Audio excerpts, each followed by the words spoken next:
Durga jewellers తెలంగాణలో మొట్టమొదటి factory outlet మన కొత్తపేటలో ఫిబ్రవరి 14న గొప్ప శుభారంభం. మంత్రి గారు మా గవర్నమెంట్ కాంగ్రెస్ పార్టీ 100 సార్లు చెప్పిన అధ్యక్ష 100 సార్లు ఏమని ఈ 6 గ్యారెంటీల పథకాలు హామీలు విడతల వారీగా మేము అమలు చేస్తాము అని చెప్పినాం.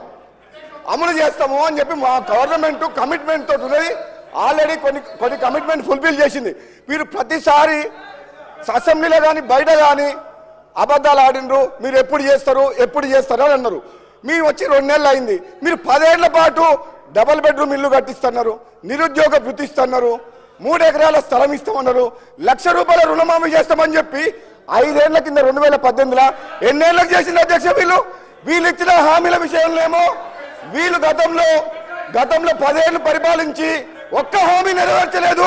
మాకు 2 నెలలు సమయం కాలేదు. మా ముఖ్యమంత్రి గారు కాంగ్రెస్ పార్టీ ఆహర్నిశలు కష్టపడి మీరు చేసిన తెలంగాణ ఆగమైన తెలంగాణని గాడిలో పెడతామని చెప్పి మా కాంగ్రెస్ పార్టీ ప్రభుత్వం కృతనిశ్చయంతో ఉంది. మీకెందుకు కడుపులమంట అంటే మేము చేయొద్దా? మీకు అవకాశం ఇచ్చారు 2 సార్లు. మీకు 2 సార్లు అవకాశం ఇచ్చారు. 10 ఏళ్ళు పరిపాలించారు. మీరు విద్యని వైద్యని గాలి కొదిలేసిన మనుషులు, నిరుద్యోగులని గాలి కొదిలే మోసం చేసిన మనుషులు, నిరుపేదలకు ఇల్లు కట్టిస్తామని చెప్పి మోసం చేసిన మనుషులు, రైతులని నిల్వ ముంచిన మనుషులు, ప్రాజెక్టుల మీద పేరు మీద రీడిజైన్ పేరు మీద కమిషన్ల కోసం ప్రాజెక్టులు కట్టి దోసుకున్న చరిత్ర వీది. మా ప్రభుత్వం తెలంగాణ ఇచ్చిన పార్టీ ఇది. కాంగ్రెస్ పార్టీ ఆనాడు హైదరాబాద్ తో కూడిన తెలంగాణ ఎందుకు ఇచ్చింది అధ్యక్ష? వీళ్ళు అప్లై చేసిపోయిండ్రు. నిజంగా చెప్పాలంటే ఇది మిగులు బడ్జెట్ తోటి ఉన్న రాష్ట్రం. మనమే ఒక 10 రాష్ట్రాలకు అప్పిచ్చే పరిస్థితిలో ఉండే అటువంటి రాష్ట్రాన్ని అప్పుల పాలు చేసిన పోయిన గణిత చరిత్ర వీళ్ళది. మనకు అప్పులు ఎందుకు చేయాలి చరిత్ర?